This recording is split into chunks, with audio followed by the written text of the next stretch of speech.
Good afternoon. Thank you very much. My name is Grant O Geer, and I'm a resident of Providence and a Providence Water Supply payer. And I'm opposed to this legislation on so many levels. I'm opposed to the concept on so many levels. The reason that the mayor has been giving for doing this in the first place is, well, we have a pension underfunded problem, and we need to address it. Well, that didn't occur overnight, so we don't have to address it overnight. And his argument that, well, the Providence Water Supply Board is not allowed to earn a little profit on the water that they sell wholesale to other cities and towns would seem to be the direction we ought to go towards, and say that, okay, Providence Water can earn a little bit of a profit on the water that they sell wholesale to the other cities and towns. And then that should be the end of the conversation. That should be the end of the discussion. Oh no, we're talking about fixing a problem that doesn't exist. If it ain't broke, don't fix it. And we're talking about fixing a problem that doesn't exist. I love our Providence Water Supply Board. They provide us with excellent water. One of the reasons is because they haven't allowed recreational activity in the reservoir, fishing, swimming, boating, motorboating, because we have plenty of opportunity for folks to enjoy water in the state of Rhode Island. We don't call ourselves the Ocean State for nothing. So this is excellent. If we provide water to 60% of the population of the state of Rhode Island, we're not going to experience any economies of scale. We've already got the economies of scale. Combining the Providence Water Supply Board with the Narragansett Bay Commission is just an atrocity.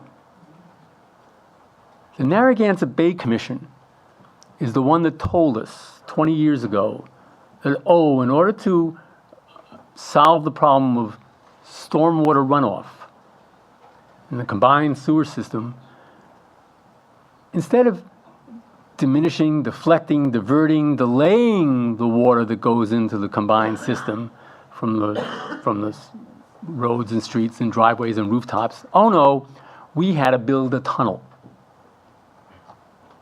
A huge tunnel, an extraordinarily expensive tunnel.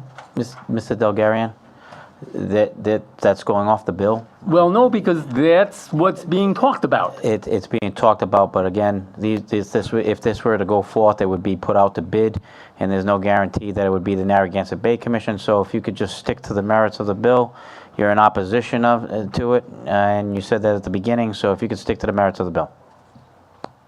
Well, there's one other little piece that we need to talk about, and that's rate structure. The Providence Water Supply Board's rate structure is excellent. You have a small little connection fee because you actually connect into the Providence Water Supply Board system. And then the rest of the rate is based on consumption, which is what you want. The Narragansett Bay Commission's rate structure is totally different. You have a huge connection fee, and much less is based on consumption. And the connection fee is not based on the number of connections, because if you're a two-family house, you get 2 connection fees. And if you're a 3-family house, you get 3 connection fees, even though there's only 1 connection. Again, you're going off the bill. I understand that, but this needs to be understood. And we understand that, but please stick to the merits of the bill. This is strictly for the Providence Water Authority. Leave a different entity out of it, please. Anything further? I would just suggest that the idea of combining, if we're combining water with sewer, there's no economies of scale. They're 2 different systems under the road. And one of the points that was made was, well, if we're going to rip up a road and repair some water, and then we're going to rip up the road and repair some sewer, well, let's rip up the road once and do the repairs simultaneously and then repair the road. I fully agree with that. That's why God invented the telephone. The NBC and the Providence Water Supply Board can call each other up and say, okay, here's our schedule of what we're planning on doing for the next fiscal year. What's yours? Let's do this in sequence. We don't need to combine the two systems and spend an enormous amount of money doing it and losing track of what we're doing. Finally, let me talk about the PUC. Everyone's saying, oh, the PUC is such wonderful oversight. Well, we need oversight, but I'm not convinced that the PUC is a wonderful oversight. I trust you guys more than I trust the PUC. Thanks. And let me just give one example. You only talk about Narragansett Bay Commission example because that's a huge example and a terrible example. Let me give you just one example with Providence Water Supply Board. A couple, 3 years ago, the Providence Water Supply Board decided that it had their administrative offices in two locations, one on Academy Avenue in Providence and one in Cranston, I think on Situate Avenue, appropriately named, pumping station there. And they wanted to combine their administrative offices, but there was no room on Academy Avenue to combine the administrative offices because they also had their vehicles there, their service vehicles. And so they were looking to relocate the whole enchilada someplace else. And they found a someplace else and came before the PUC and said, this is what we have in mind. This is how much it's going to cost. Don't you think this is a great idea? And the PUC said, yeah, sure, fine. The alternative would have been, if they want to combine their administrative offices, good idea. You know, buy an office building downtown, combine your administrative offices there, and leave your service vehicles on Academy Avenue. Alternatively, they could have found a garage with room around it for the service vehicles, and then had plenty of room on Academy Avenue to combine the administrative offices. Bifurcate. But instead, they didn't do that. How much would bifurcating have cost? How much did an office building go downtown a couple, 3 years ago?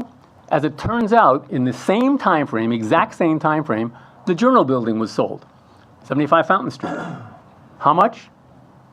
Between $3 and $4 million. How much did it cost to relocate the whole enchilada? The real estate agent that was handling the transaction was representing both buyer and seller.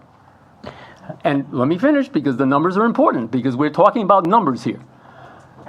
The property hadn't gone up for sale yet, hadn't gone on the market yet. It was available for sale. It was assessed by the city of Providence at $9 million.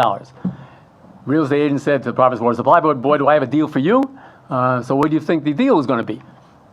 $6 million, $7 million, $8 million? No, $10 million. Now, at $10 million, you'd think it would have been, you know, walk right in, step right down. Step right in, walk, whatever that expression phrase is. No, it needed some renovation. How much renovation did it need? A couple million? 3 million? 5 million? 6 million? No, $15 million. So altogether, it cost between $25 and $30 million for this relocation to occur.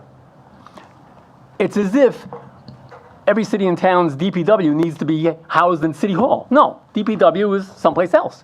And there was no reason why that couldn't have been the case with Providence Water Supply Board. But oh no, this is what Providence Water Supply Board wanted. This is what the PUC said, sure, go ahead, do it. I am so troubled by this proposed legislation on so many levels that I would urge you to say, no, rethink this entirely for all the reasons that I've mentioned. Thank you very much for your time. And I'll answer any questions you might have. Thank you very much for your vote of confidence in the House Finance Committee.